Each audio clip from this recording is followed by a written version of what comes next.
किसी देवी या देवता को प्रसन्न करने के लिए बाह्य आडंबर की आवश्यकता नहीं।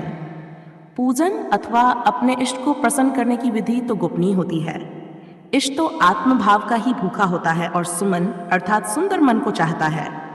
बंधुओं, नारी का आदर और सम्मान करना आपको घर से ही सीखना होगा, क्योंकि ये महिलाएं आप पुरुषों से ही अपनी सुरक्षा, सही मार्गदर्शन तथा हर तरह से अपने कल्याण की आशा रखती हैं। इसलिए इनके प्रति हम पुरुषों की जिम्मेदारियां और भी बढ़ जाती हैं। इनके प्रति अपनी जिम्मेदारियों के बोध और कर्तव्य पालन से बढ़कर कोई तीर्थ या दर्शन नहीं हो सकता। दर्शन तो केवल दर्शन मात्र ही रह जाता है अगर उसे व्यावहारिक रूप न दिया जाए। जो स्त्री या पुरुष अपने रूप पर मोहित है वही सबसे अधिक कुरूप है। मौन की स्थिति सत्य भाषण से अधिक उच्चतम है, पवित्र है और ब्रह्ममय है। निःशब्द व्यंजना ही सर्वोत्तम व्यंजना है और वही आत्मस्थिति ब्रह्म और ब्रह्म स्थित आत्मा का बोध कराती है। मौन आत्मा की सर्वाधिक महान शक्ति है। आत्मालीन, मौन, निर्विकार, निष्काम व निरपेक्ष स्थिति की महोपलब्धि है।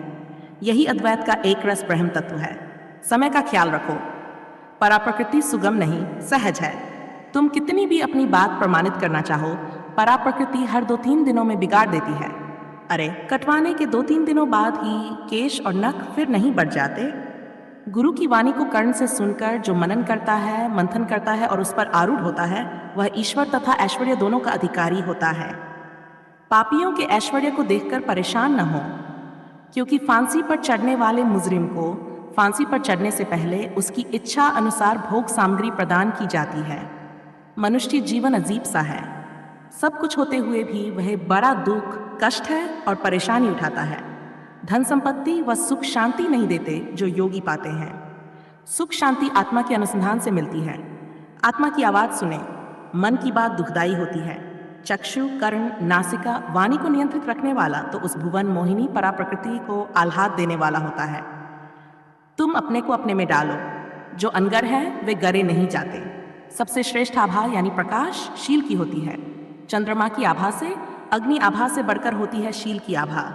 सदाचार की आभा प्रकाश विमल है, अलौकिक है। लोक में व्यापक प्रकाश देने वाला होता है। संचय रूपी कलुष जिसके हृदय को एक बार कलुषित कर देता है, वह उस प्राणी के सदृश विवश एवं असहाय जीवन जीने को बाध्य हो जाता है, जो निर्जन वन में अंधकूप में गिरकर रक्षार्थ सहायता के लिए चिल्लाता पुकारता रहता है, किंतु कोई उसकी सहायता के लिए नहीं आता।